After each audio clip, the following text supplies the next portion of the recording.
Ghibtah itu bagian daripada iman, sementara hasad itu sifat munafik. Seorang yang beriman pasti dia akan ghibtah dan tidak hasad. Sementara munafik dia hasad dan tidak ada ghibtah. Ghibtah dengan hasad itu kurang lebih. Cuman kalau hasad itu hasad yang tercela, kalau ghibtah itu hasad yang terpuji. Seperti apa ghibtah itu? Tetangga kaya, bisa haji, bisa umroh, bisa kurban, bisa membangun masjid, bisa membangun panti asuhan, pokoknya kaya raya, banyak amalannya. Kita yang miskin berpikir, coba ya Allah kalau aku seperti dia, aku pun akan bangun masjid, aku pun akan umroh, aku pun akan haji. Itu namanya ghibtah. Ghibtah itu berangan-angan seperti orang lain supaya dia mampu melakukan seperti yang dilakukan orang lain. Itu ghibtah. Itu bagian daripada hasad, tapi hasad yang terpuji. Karena hasad yang tercela itu, dia mengangan-angani harta orang lain, bukan ingin seperti orang lain, tapi ingin hartanya pindah sama dia.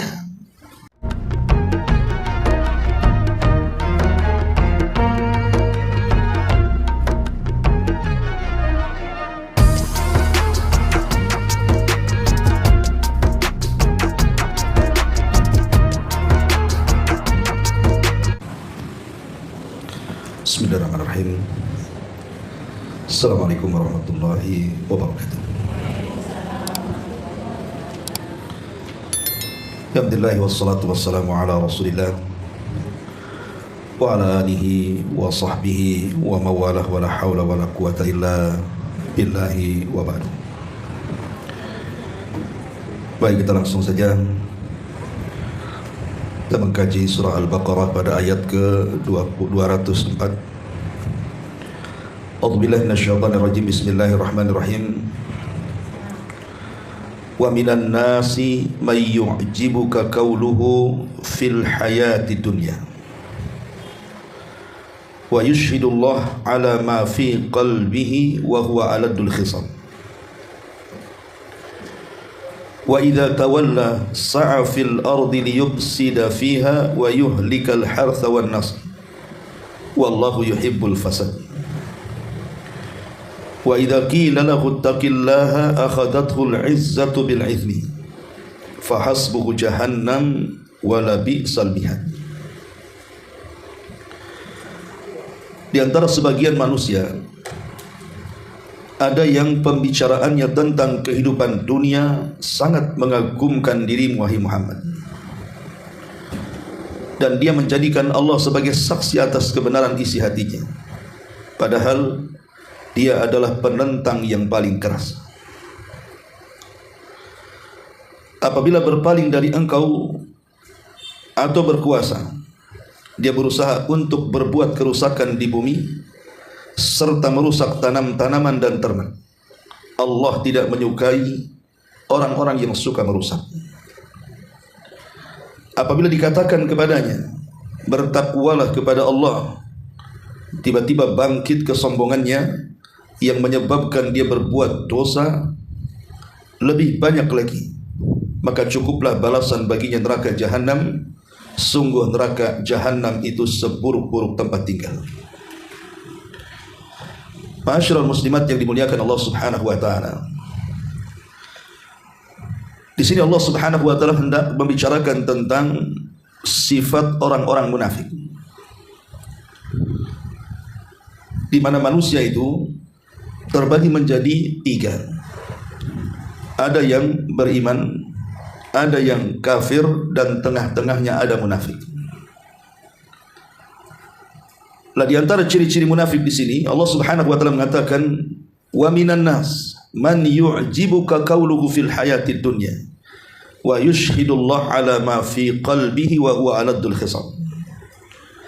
Di antara manusia ada yang pembicaraannya tentang dunia ini sangat mengagumkan, dan dia menjadikan Allah sebagai saksinya, padahal dia adalah orang yang paling menentang keras. Ayat ini semakna dengan surah Munafikun ayat 4, di mana Allah Subhanahu wa taala mengatakan, wa idza ra'aitahum tu'jibuka ajsamuhum wa iyaqulu tasma' liqaulihim ka'annahum khushubun musannada yahsabuna kulla sayhatin alaihim humul aduwwu fahdharhum qatalahumullahu anna yufakun.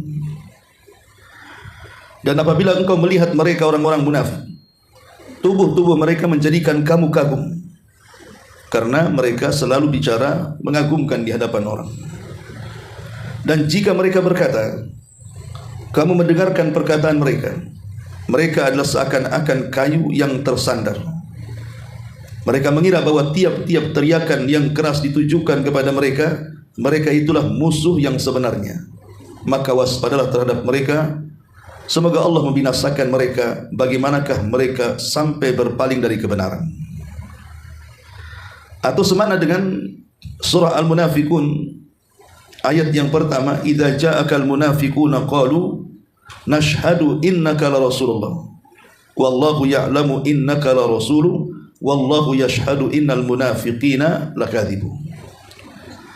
Apabila orang-orang munafik datang kepadamu, mereka berkata, kami mengakui bahwa sesungguhnya kamu benar-benar Rasulullah, dan Allah mengetahui bahwa sesungguhnya kamu benar-benar Rasulullah, dan Allah mengetahui bahwa sesungguhnya orang-orang munafik itu benar-benar orang-orang yang berdusta. Karena dalam ayat ini ada asbab nuzulnya. Ada yang mengatakan bahwa ayat ini turun kepada Akhnas ibn Syuraik al-Thaqafi. Akhnas ibn Syuraik al-Thaqafi, dia seorang munafik. Jadi kalau dia datang kepada Nabi SAW selalu memuja-muji Nabi SAW. Biasa orang-orang munafik menjilat. Dia kalau datang kepada Rasul, tidak ada ucapannya kecuali hanya pujian dan pujian saja. Tapi sebenarnya di belakang Nabi SAW isi hatinya penuh dengan kebencian dan kedengkian kepada Nabi. Di depan lain, di belakang lain. Itulah orang munafik.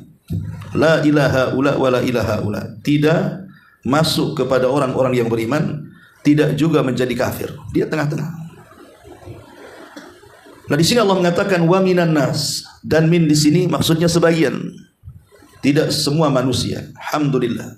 Tidak semua manusia jadi munafik, hanya sebagiannya saja. Man yu'jibuka, ada yang mengagumkan kauluhu, kata-katanya fil hayatid dunya. Sebagian para ulama mengatakan maksudnya orang-orang munafik itu kalau cerita dunia paling ahli, tapi kalau cerita soal akhirat paling non. Maksudnya kauluhu fil hayatid dunya di sini. Jadi ciri-ciri orang munafik itu kalau cerita dunia luar biasa. Entah cerita bisnis, entah cerita pengalaman dia berjalan ke sana kemari, entah cerita kekayaan, pokoknya cerita dunia dia mahirnya. Tapi kalau cerita akhirat dia tidak tahu apa-apa tuh. Itu maksudnya qauluhu fil hayatid dunya. Wa yushhidullah ala ma fi qalbihi. Dan dia menjadikan Allah sebagai saksi atas kebenaran isi hatinya. Maksudnya orang-orang munafik itu suka bersumpah. Kalimat yushhid di sini artinya bersumpah. Kebiasaan orang munafik itu suka bersumpah, tetapi sumpah mereka itu di atas kedustaan. Dan ingat bahwa bersumpah untuk sebuah kedustaan dan dia tahu itu dusta, itu disebut ghamus dalam bab sumpah. Ghamus itu artinya menjerumuskan atau menenggelamkan pelakunya ke dalam neraka.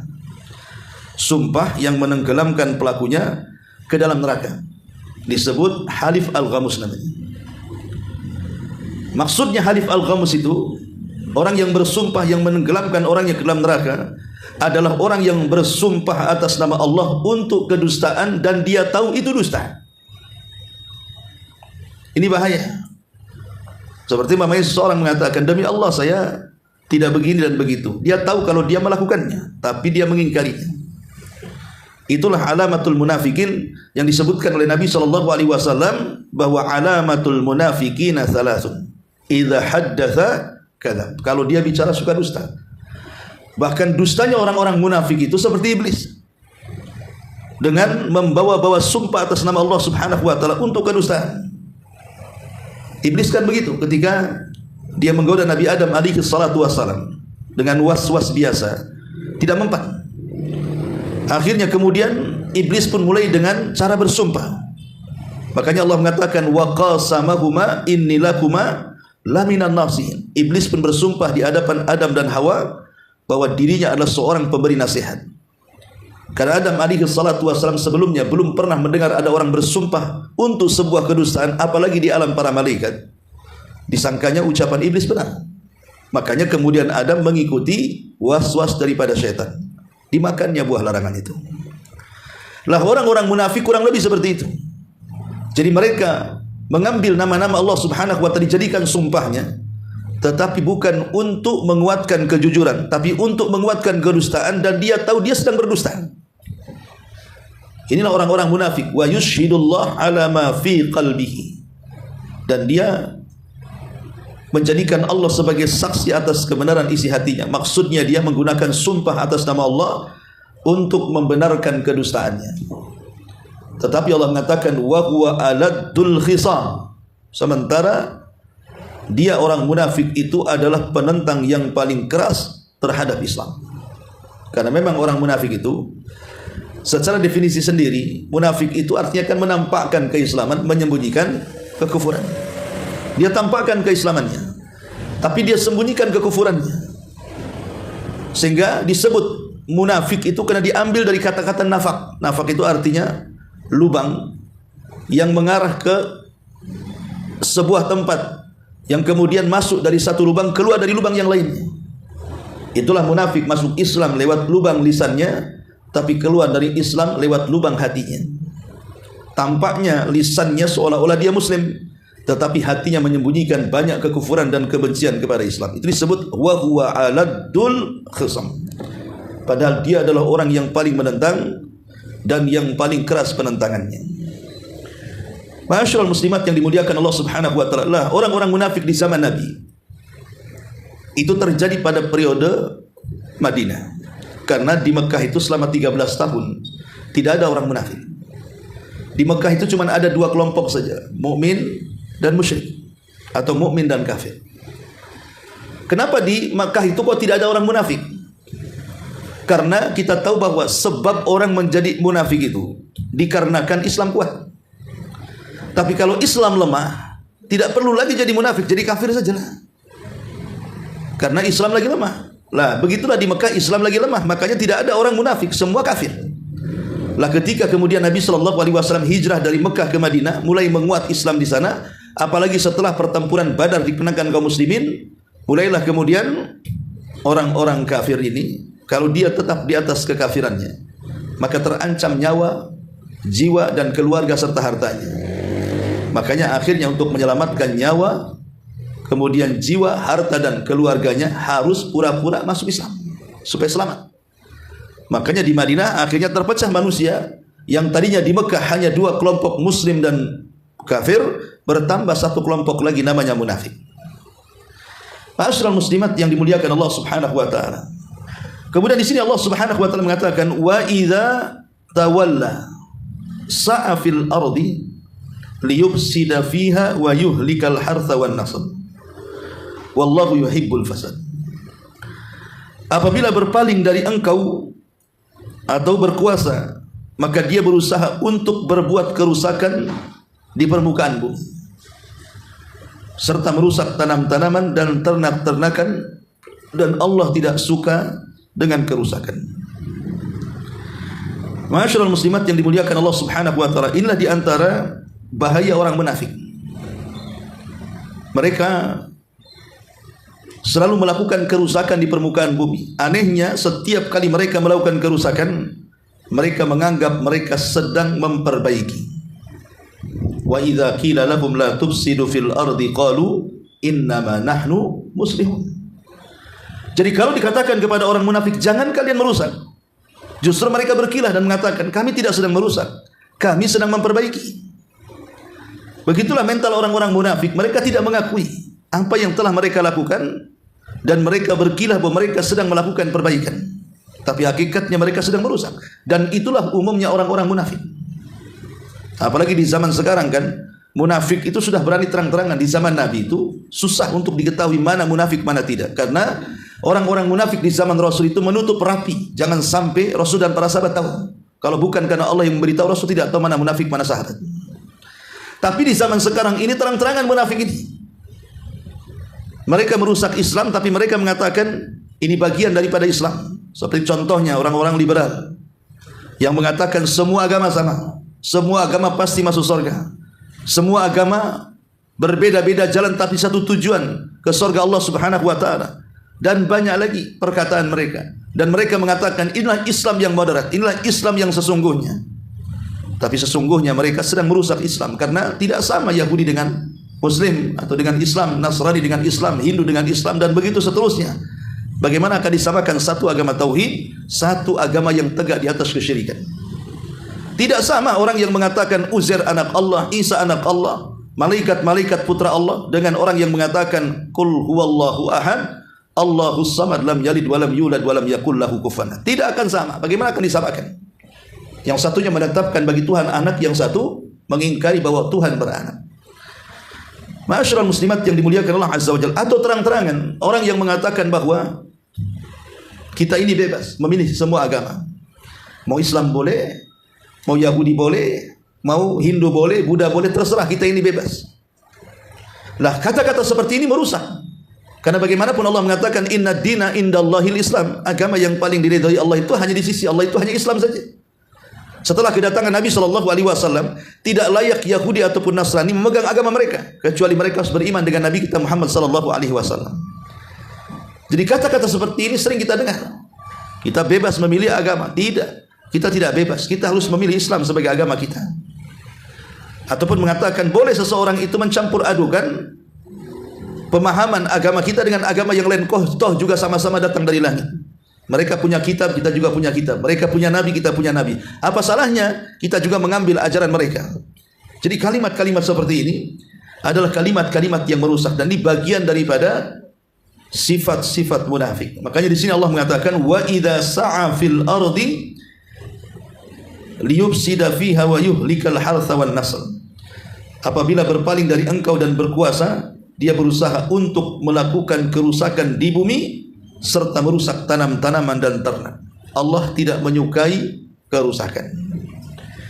Kemudian Allah Subhanahu wa taala mengatakan wa idza qila lahu taqillah, apabila dikatakan kepada mereka orang-orang munafik, bertakwalah kepada Allah, bertobatlah, bertakwalah, takutlah, salat, pokoknya dinasihati, ya. Bangkitlah, akhadathul izzatu bil itsmi, bangkitlah kesombongan mereka yang menyebabkan dia berbuat dosa jauh lebih banyak lagi. Maka Allah mengatakan fahasbuhu jahannam wala bi'sal mihad, maka cukuplah balasan bagi mereka neraka jahanam, dan sungguh neraka jahanam itu seburuk-buruk tempat. Inilah ciri orang munafik, Bu, tidak terima dengan nasihat. Ciri-ciri orang munafik itu kalau dinasihati mereka tidak akan terima. Sementara ciri-ciri orang yang beriman, kalau dinasihati berterima kasih atas nasihatnya, karena tidak ada yang tahu kekurangan kita kecuali Allah. Kalau kita disuruh memandang aib dan kekurangan kita, selamanya tidak akan ibu dapati. Tapi kalau orang lain yang memandang kekurangan kita, pasti mereka akan tahu celahnya. Sehingga ketika ada saudara kita menasihati kita, menunjukkan bahwa kita ada kekurangan, sedang disempurnakan saudara kita, makanya kita ucapkan jazakumullah khairan atau jazakillah khairan. Dahulu ada seorang khalifah namanya Harun ar-Rasyid rahimahullahu ta'ala.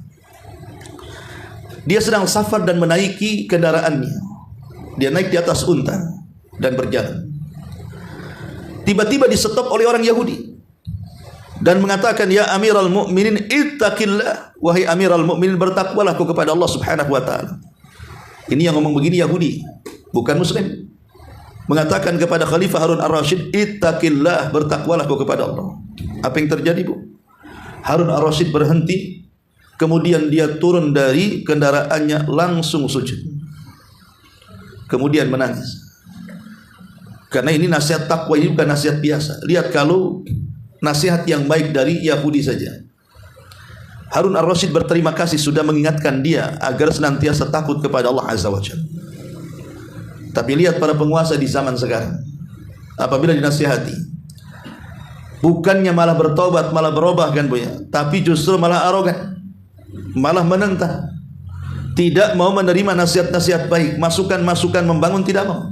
Pada Harun ar-Rasyid ketika dinasihati yang nasihati Yahudi lagi dengan kalimat bertakwalah kau wahai Amiral Mukminin, langsung kemudian turun dari bighalnya atau dari untanya, kemudian sujud syukur. Ada orang yang menasihati, Umar ibn Khattab radhiyallahu an, satu hari dia bersama Aslam budaknya sedang berjalan-jalan ke pasar. Tiba-tiba di jalan dia berjumpa dengan wanita yang sangat tua sekali, seorang ajuz. Dan wanita tua ini mengenali Umar bin Khattab. Entah kenapa wanita tua ini mengatakan, "Ya Umair," bukan Umar, "Ya Umair, dulu engkau ini anak-anak kecil yang ada di pasir ukat, lari sana lari sini. Kemudian kau menjadi Umar. Kemudian kau menjadi khalifah. Ittaqullah, bertakwalah kau kepada Allah Subhanahu wa taala, ya Umair." Jadi wanita tua ini mentasghir bahasanya. Tasghir itu mengecilkan Umar. Karena Umar itu besar, kalau Umar itu Umar kecil. Menggunakan tasghir. Wahai anak kecil, seolah-olah wanita tua mengatakan seperti itu. Wahai anak kecil Umar, bertakwalah kau kepada Allah Subhanahu wa taala. Kemudian ketika itu Umar kaget, langsung kata-kata itu menusuk dadanya, kemudian menangis. Aslam sebagai pembantunya geram kepada nenek itu, seolah-olah nenek itu sudah menyakiti dengan kata-katanya terhadap Amirul Mukminin, sehingga dia mengatakan, "Wahai Amirul Mukminin, biarkan aku menegurnya." Tapi Umar kemudian menarik tangan Aslam dan mengatakan, "Da'uha yatakallam." Jangan, biarkan dia bicara. Jangan, biarkan dia bicara. Tahukah engkau siapa dia, wahai Aslam? Maka Aslam mengatakan, "Aku tidak tahu siapa dia." Kata Umar bin Khattab radhiyallahu anhu, dialah wanita yang karena sebabnya satu surat Al-Quran turun. Dialah wanita yang karena sebabnya satu surat Al-Quran turun kepadanya. Surah Mujadilah. Surah Mujadilah turun kepada wanita itu. Siapa dia? Haulah bintu Hakim. Wanita itu adalah Haulah bintu Hakim, yang karenanya surah Al-Mujadilah satu surat turun karenanya. Maka Umar mengatakan, tahukah kamu siapa wanita itu? Wanita itu adalah wanita yang karenanya satu surat dalam Quran turun. Haulah bintu Hakim. Lihat bagaimana Umar radhiyallahu an ketika dinasihati oleh wanita tua Haulah agar bertakwa kepada Allah Subhanahu wa taala, dia langsung meneteskan air matanya. Sadar bahwa kalimat itu menyadarkan dirinya. Memang orang itu harus dinasihati. Kalau orang tidak pernah dinasihati, apalagi dia seorang pejabat, seorang pemimpin, maka terkadang jabatan dan kepemimpinannya itu menyesatkan dia. Bukankah Allah mengatakan, "Kalla innal insana la yatgha an ra'ahu istaghna." Terkadang manusia itu mudah melampaui batas kalau sudah dibentangkan hal-hal dunia kepadanya. Betapa banyak orang yang sebelum menjadi pemimpin baik, tapi setelah menjadi pemimpin dia orang paling bejat. Betapa banyak orang-orang yang sebelum dia kaya dia orang baik, tapi setelah dia kaya dia menjadi orang jahat. Itulah kenapa kemudian nasihat-nasihat itu penting dan harus diterima dan berterima kasih. Lah orang-orang munafik justru terbalik di sini. Wa idza qila lahu taqillah, apabila dikatakan kepada mereka bertakwalah kau kepada Allah, aqadatul izzatu bil itsmi, justru bangkit kesombongannya yang menyebabkan mereka lebih banyak lagi melakukan dosa. Bukan tobat, malah nambah dosa. Enggak terima. Makanya ingat bahwa kalau kita dinasihati kemudian kita malah sakit hati, kemudian malah mencaci maki orang yang menasihati kita, jangan-jangan masuk kepada ayat ini. Maka berterima kasihlah kalau ada orang yang berikan nasihat, karena itu bagian daripada alamat dari alamat seorang mukmin. Maka Allah Subhanahu wa taala akhiri ayatnya, fahasbuhu jahannam wala bi'sal mihad. Maka cukuplah jahannam sebagai tempat mereka, dan jahannam adalah seburuk-buruk tempat tinggal bagi mereka. Ma'asyiral muslimat yang dimuliakan Allah Subhanahu wa taala, di dalam Al-Quran bukan hanya ayat ini saja yang menjelaskan tentang alamatun nifaq. Banyak di beberapa ayat yang lain. Saya sebutkan pertama, di antara sifat orang munafik adalah at-tama'u asy-syahwani. Mereka manusia yang paling tamak terhadap dunia, dan mereka manusia yang paling mengikuti syahwatnya. Jadi orang munafik adalah orang yang paling tamak terhadap dunia dan yang paling tamak terhadap mengikuti syahwatnya. Dan itu disebutkan dalam surah Al-Ahzab 32. Kemudian juga di antara sifat munafik yang merusak adalah at-takabbur wal istikbar. Sombong dan merasa besar kepala. Sombong dan merasa besar kepala. Dan itu disebutkan dalam surah Al-Munafikun ayat 5. Kemudian di antara sifatnya juga adalah istihza bi ayatillah. Suka mengolok-olok ayat-ayat Allah, dan suka mengolok-olok orang-orang yang beriman. Dan itu disebutkan dalam surah At-Taubah ayat 64. Dan di antara sifatnya juga adalah diddun nas anil infak, menghalang-halangi manusia untuk berinfak. Jadi kalau ada orang membantu Islam entah mungkin membangun masjid, membangun madrasah, menolong fakir miskin, kemudian dihalang-halangi, maka orang yang menghalang-halangi manusia untuk berinfak itu alamatun nifaq, sebagaimana disebutkan dalam surah Al-Munafikun ayat 7. Kemudian juga di antara sifatnya orang munafikun adalah mereka suka membodoh-bodohkan orang-orang yang beriman. Bahkan menuduh orang-orang yang beriman itu orang bodoh, orang yang tolol. Sekarang lagi marak bahasa tolol, gara-gara tolol demo di mana-mana. Ya. Jadi orang munafik itu suka mentolol-tololkan orang, itu bahasanya. Nah di sini disebutkan hati-hati itu. Kalau bahasanya suka menganggap orang itu tolol, bodoh, gak berakal dan begitu seterusnya, maka ini ucapan orang-orang munafik. Makanya hati-hati, gara-gara ucapan itu bisa membangkitkan amarah orang. Saya kira orang yang mengucapkannya, dia tidak akan sadar bahwa akan terjadi seperti itu kepada dirinya kan. Dia nggak tahu kalau dia itu akan seperti itu, tapi begitulah Allah Subhanahu wa taala. Terkadang bisa membalikkan keadaan. Qulillahumma malikal mulki tu'til mulka man tasha wa tanzi'ul mulka mimman tasha wa tu'izzu man tasha wa tudhillu man tasha biyadikal khair. Allah lah yang memberikan kerajaan, Allah juga yang mencabutnya. Allah yang memberikan kemuliaan, Allah juga yang mencabutnya. Allah bisa mencabut dalam seketika gara-gara satu ucapan habis semuanya. Karir, harta, semuanya. Naudzubillah. Sebagaimana disebutkan dalam surah Al-Munafikun surah Al-Baqarah ayat 13. Kemudian juga di antara sifat munafik adalah mereka lebih loyal kepada orang-orang kafir dibandingkan orang-orang yang beriman. Sebagaimana disebutkan dalam surah An-Nisa ayat 138 dan 139. Dan di antara sifat-sifat orang munafik adalah at-tarabus bil mu'minin, mengintai kelemahan orang-orang yang beriman, kemudian menginformasikan kelemahan ini kepada musuh-musuhnya. Sebagaimana disebutkan dalam surah An-Nisa 141. Kemudian di antara sifat orang munafik adalah mukhada'atullah, menipu Allah. Padahal mereka yang tertipu dan mereka malas untuk melakukan ibadah kepada Allah Subhanahu wa taala, sebagaimana disebutkan dalam surah An-Nisa 142. Di antara juga sifat munafikin adalah at-tadubdub wat-taraddud. Bingung, tidak punya pendirian. Tidak gabung dengan orang yang beriman, ya tidak jadi orang kafir juga. Tidak ke sana, tidak kemari. Sebagaimana disebutkan dalam surah An-Nisa ayat 143. Di antara sifat orang-orang munafik juga adalah merusak di antara orang-orang yang beriman. Merusak persaudaraan yang sudah terwujud di antara orang beriman, merusak keluarga orang-orang Islam, merusak orang-orang yang beriman. Sebagaimana disebutkan dalam surah At-Taubah ayat 47. Dan di antara sifatnya juga suka bersumpah dengan sumpah yang dusta.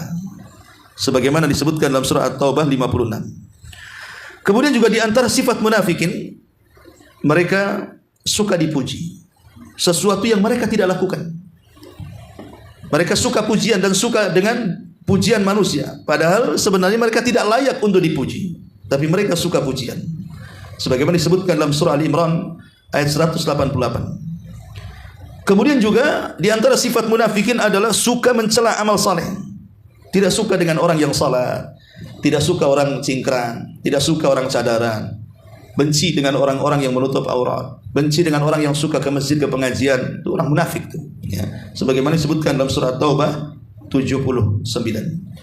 Kemudian juga di antara sifat munafik adalah mereka tidak memerintahkan kepada kebaikan, justru melarang manusia dari kebaikan, tidak mencegah dari kemungkaran, justru menyuruh manusia untuk melakukan kemungkaran. Dan itu disebutkan dalam surah Taubah 67. Di antara sifat munafik juga adalah benci untuk berjihad, sebagaimana disebutkan dalam surah At-Taubah 81. Di antara sifat munafik juga adalah suka mengakhir-akhirkan salat. Mereka salat tapi mereka tidak khusyuk, mereka suka mengakhir-akhirkan salat. Sebagaimana disebutkan dalam hadis Nabi sallallahu alaihi wasallam, tilka salatul munafik, itulah salatnya orang munafik. Di antara juga sifat orang munafik adalah mereka lisannya sangat kasar. Sangat kasar, al-bada'ah, sangat kasar, ya, tidak layak diucapkan. Kemudian juga di antara sifat-sifat munafikin, mereka menampakkan keislaman dan menyembunyikan kekufuran. Itulah yang Allah Subhanahu wa taala peringatkan mereka dalam surah Munafikun ayat 4. Kemudian juga di antara sifat-sifat munafik, kalau bertengkar maka dia akan menguasai lawannya dengan kejahatan. Jadi kalau dia berdebat, maka dia akan menguasai lawannya tapi dengan kejahatan. Umpamanya dia kalah debat, maka dia akan marah, kemudian memukul, terkadang membunuh, naudzubillah. Ma'asyiral muslimat yang dimuliakan Allah Subhanahu wa taala. Dan kalau seandainya dia diberikan amanah, dia khianat. Kalau diberikan kepercayaan, orang-orang munafik itu suka berkhianat, dan apabila berjanji suka mengingkari janji, dan apabila berkata-kata pasti dia berdusta. Itulah yang disebut dengan tanda-tanda orang munafik.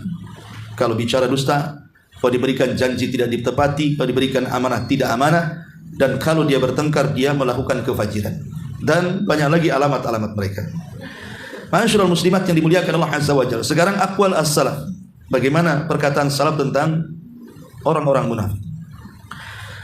Pertama, Syekhul Islam Ibn Taimiyah mengatakan at-taswiyatu bainal mu'min wal munafiq wal muslim wal kafir a'dhamu dhulmi. Menyamakan orang beriman dan orang munafik, atau orang kafir dan orang muslim, itu sebesar-besarnya kezaliman. Sebesar-besarnya kezaliman ketika seseorang menyamakan antara mukmin dan kafir, antara mukmin dan munafik. Tidak boleh disamakan. Mukmin mukmin, munafik munafik. Sama dengan muslim muslim, kafir kafir.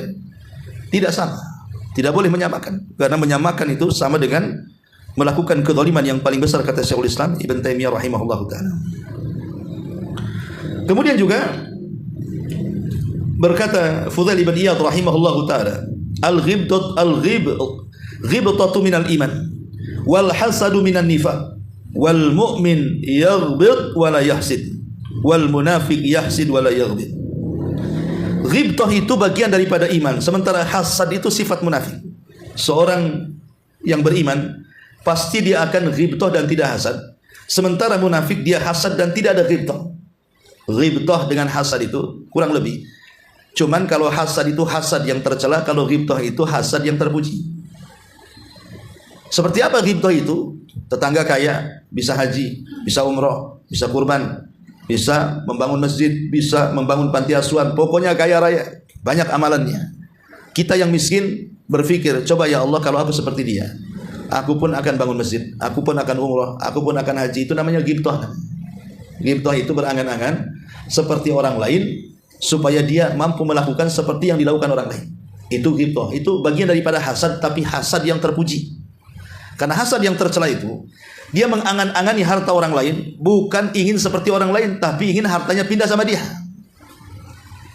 Nah, itu yang dikatakan hasad lah. Orang yang beriman itu ghibtah, orang munafik itu hasad. Ya, itu katanya Fudail ibn Iyad rahimahullahu taala.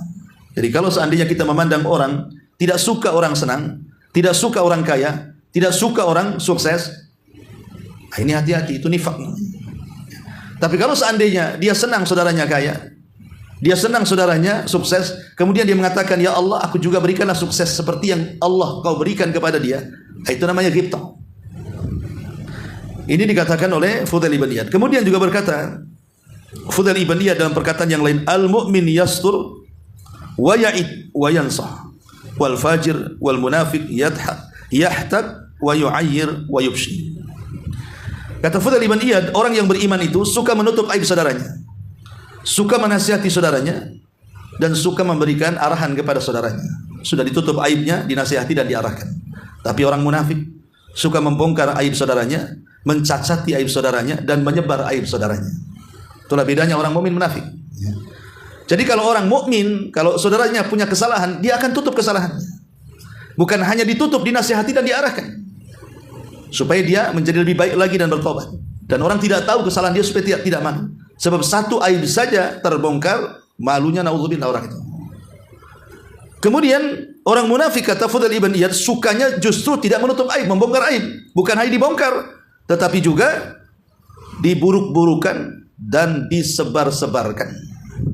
Maka hati-hati, ini ciri-ciri munafik namanya. Ya, suka membongkar aib saudaranya, menjelek-jelekan, bahkan sampai menyebarkan, naudzubillah.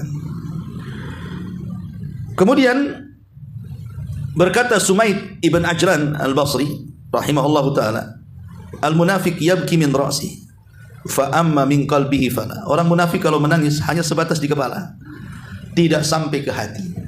Berarti tangisan pura-pura namanya. Orang munafik itu pandai melakukan acting. Jadi kalau nampak menangis mendengarkan Quran, mendengarkan wejangan, nasihat, ya betul, tapi sebatas di kepala saja. Tidak sampai ke hati tangisannya. Makanya terkadang sadarnya sebentar, kemudian tidak sadarnya lama. Kemudian juga disebutkan oleh Abu Shalih rahimahullahu taala, al-mu'min yu'ashiruka bil ma'ruf wa yadulluka ala salahi dinik wa dunya, wal munafiq yu'ashiruk bimumadahati wa yadulluka ala ma tashtahihi, wal ma'sum man farraqa baina halaini. Berkata Abu Shalih rahimahullahu taala, seorang yang beriman, orang mukmin, kalau mereka menggauli dirimu, bergaul dengan kamu, berteman dengan kamu, maka mereka berteman dengan kebaikan dan pasti akan menunjukkan kepada kebaikan agama dan akhirat, kebaikan dunia dan akhirat. Jadi orang yang beriman itu kalau bergaul, berkawan dengan kita, maka dia akan baik dengan kita dan berusaha menasihati kita untuk menyelamatkan dunia kita dan akhirat kita. Tapi orang munafik, kalau dia bergaul dengan kita, maka sebaliknya, orang munafik itu, maka mereka bergaul dengan tidak baik dan mereka akan mengikuti syahwat untuk merusak dunia dan akhirat kita. Diajaknya kita mabok, judi dan begitu seterusnya. Nah, ini diantara juga termasuk sifat-sifat munafik kata Abu Shalih. Kemudian juga dikatakan Imam Ibnul Qayyim rahimahullahu taala bahwa sifat munafik ini terkadang tampak dari wajah-wajah dan falatatul lisan. Jadi terkadang kita bisa mengetahui si fulan munafik, si fulan tidak munafik itu pertama dari wajahnya, kata Imam Ibnul Qayyim. Nampak ketidaksukaan dengan kita. Kemudian dari lisannya. Terkadang lisannya itu cacian, makian, hinaan, kibahan dan begitu seterusnya. Dan Imam Ghazali rahimahullahu taala mengatakan bahwa man ahsanal qaula wa asa'al amala kana munafiqan. Siapa yang baik ucapannya tapi jelek amalannya, itulah munafik. Ucapannya bagus tapi amalannya buruk, itulah munafik. Ya. Wallahu a'lam. Ini diantara perkataan ulama tentang seputar nifaq. Baik, sampai di sini. Sebelum saya tutup, silakan kalau ada yang bertanya. Iya, saya kira cukup. Subhanallah bihamdika, asyhadu an la ilaha illa anta, astaghfiruka wa atubu ilaik. Allahu taala alam. Assalamualaikum warahmatullahi wabarakatuh.